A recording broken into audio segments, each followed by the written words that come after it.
तुम्हाला 3 इडियट सिनेमातला तो हसमुख हुसमुंगडू आठवतोय का? हॅलो, मी सायली. पडद्यावरचा तो रॅन्चो खऱ्या आयुष्यात ज्याच्या अफाट बुद्धिमत्तेची आणि कामाची हुबेहूब प्रकृती आहे, तेच आपले सायंटिस्ट म्हणजेच सोनम वांगचुक आज पुन्हा एकदा एका मोठ्या संघर्षात आहे. कालपर्यंत जे लडाखच्या शून्याखाली गेलेल्या बर्फात तिथलं पर्यावरण आणि 6वे परिशिष्ट वाचवण्यासाठी लढत होते, तेच सोनम सर आज दिल्लीच्या जंतर मंतरवर आपल्या देशातील लाखो विद्यार्थ्यांच्या भविष्यासाठी उपोषणाला बसले.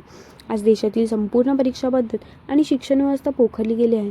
आपण एकीकडे डिजिटल इंडिया व नवीन टेक्नॉलॉजीच्या बाता मारतो, पण दुसरीकडे आपल्या परीक्षांची सिस्टम एवढी कमकुवत आहे की नीटसारख्या देशातल्या सर्वात मोठ्या परीक्षांचे पेपर फुटतात, सिस्टम हॅक होते आणि लाखो प्रामाणिक मुलांचं करिअर उद्ध्वस्त होतं. एका बाजूला आपण टेक्नॉलॉजीमध्ये प्रगती करतोय आणि दुसऱ्या बाजूला आपल्या एज्युकेशन सिस्टममधल्या टेक फेल्युअर आणि भ्रष्टाचार उघड्या डोळ्याने पाहतोय. सोनम वांगचुक सर म्हणूनच रस्त्यावर उतरले.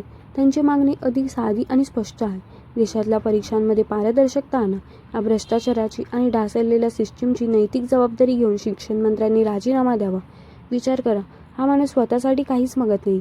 आधी पर्यावरणासाठी आणि हिमनद्यांसाठी लढले आणि आज आपल्या मुलांच्या भविष्यासाठी स्वतःच्या प्राणाची बाजी लावून बसले. अनेक दिवसापासून त्यांनी अन्नत्याग केलाय, त्यांची तब्येत खालावते.